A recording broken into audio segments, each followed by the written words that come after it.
What's going on, guys? It's November 28th, and here are my NFL and NBA picks for today's games. Please be sure to interact with the video somehow. It can be a like or a comment or subscribe.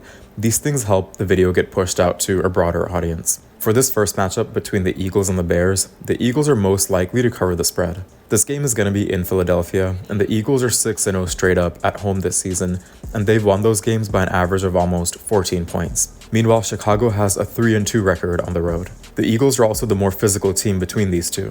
They have one of the best offensive lines in football, and they have Saquon Barkley and Jalen Hurts, and I think that speaks for itself. Philly is also number 1 in the NFL in red zone touchdown percentage, so if they get inside the 20-yard line, they almost always score a touchdown and not a field goal. On the other hand, Chicago's defense is 27th in the league in yards allowed, and they give up over 5 yards per carry on the ground, and I can see Philly taking off with the run game in this matchup. Chicago just gave up 186 rushing yards to Pittsburgh last week, and Saquon and Hurts are way better than anything Pittsburgh has. Now, I will say that Caleb Williams has been playing fairly decently last month, and the Bears have won 4 in a row, but he's still taking a lot of sacks, and their offense stalls in the red zone against good defenses. So the bottom line here is Philly is the better, healthier, and more physical team, and they're playing at home with a quarterback who doesn't make mistakes in big moments. Yes, Chicago is improved, but they're still a year away from winning these types of road games against top teams. The prediction for this game is going to be something like 30-20,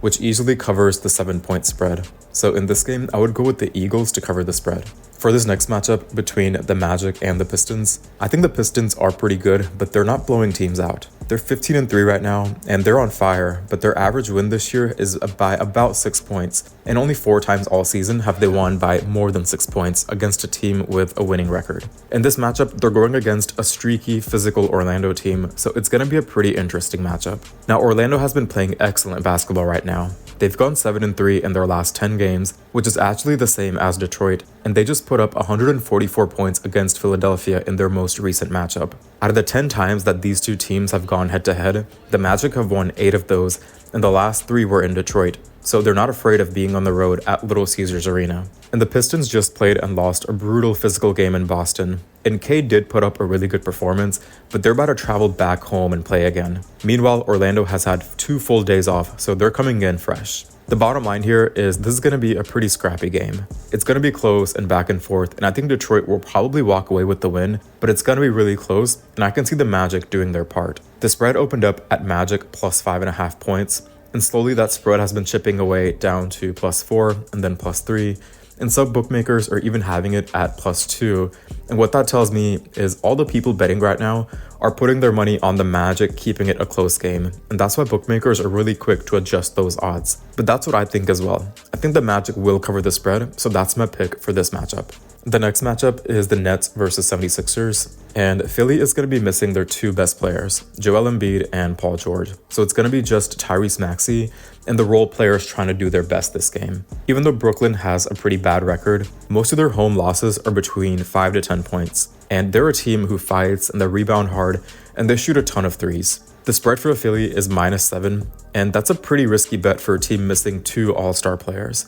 It doesn't mean that Philly will lose, because I think that Philly will probably end up winning the game, but I don't think they're going to cover the spread. So as far as the spread goes, I would go with the Nets plus 7. I also really like the over in this matchup.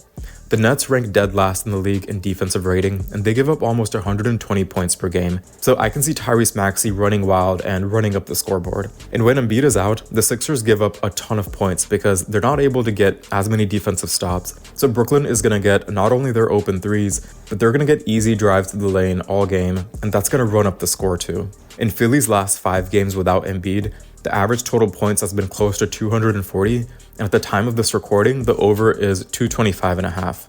So I'm going to go with the over as well for this game. For the Hawks versus Cavaliers matchup, the Hawks should be able to cover the spread. Cleveland is 4-4 on the road. Garland and Hunter are listed as game time decisions. Jared Allen is playing with a bad finger, and Max Strus is out. Plus, Cavs just lost to Toronto while only putting up 99 points. For Atlanta, they're 11-8 right now. They've got the home crowd behind them, and Jalen Johnson and Porzingis are playing pretty well. This feels like a rock fight that stays a close game the whole way through. So because of this, I'll take the Hawks to cover the spread. For this next game, the Bulls are playing Charlotte tonight, and the Bulls have owned this matchup, winning 9 out of their last 10 head-to-head. Chicago's offense ranks 4th in the league at scoring over 120 points per game and knocking down almost 38% of three-pointers, which is top 5 in the league. The Hornets are a disaster right now, sitting at a record of 4-14 with 7 straight losses, and they're dead last in defensive field goal percentage. In terms of averages, they give up more points a night than their offense is able to actually score per night, which is something to consider.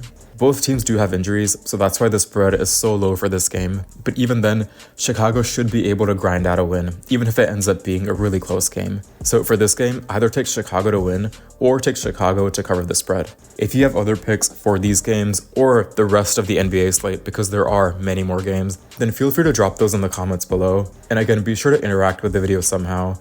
You could like, comment, subscribe, just interact in some form. That way it gets pushed out to a larger audience. And if you're betting on anything tonight, then best of luck, and I will see you guys tomorrow. Peace.